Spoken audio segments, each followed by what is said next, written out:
In regards to that rollout, I think the other big news of the week really has been calling into question potentially, or at least the debate, the discussion around these vaccines as they do roll out and what that will mean as we get reports of variants, new variants of COVID-19 in places like the UK and South Africa. Is there any reason to believe that these vaccines that are being authorized for use could potentially not work as well against these new variants as we are seeing lockdowns happen in key parts of the world right now? So it's a very good question, and that's what researchers are working on now, is analyzing the sera that's coming from patients that are vaccinated and see if it protects against this virus in the lab.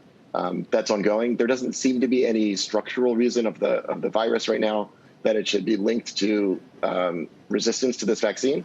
But that's certainly something we're looking at in our lab and many of the labs around the world. Yeah. I mean, you were one of the first doctors in the country to actually receive samples of that COVID-19 virus back in February. Have you received samples of these new variants? Are you studying them?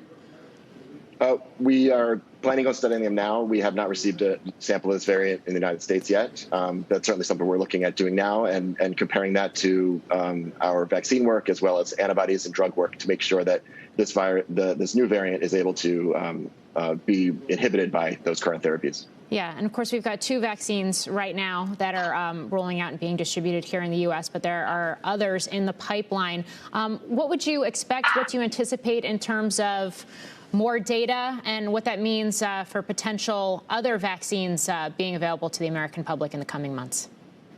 So there's additional vaccines that are now in trials. There's the Novavax vaccine in the UK, and Johnson & Johnson and AstraZeneca, as well as the rollout of the Moderna and the Pfizer vaccines. So all of these doses will be accruing as the trials end, and more doses of the Moderna and Pfizer-BioNTech vaccine are available. And so there's currently been a rollout, as you know, across the United States to these pieces of, to these doses.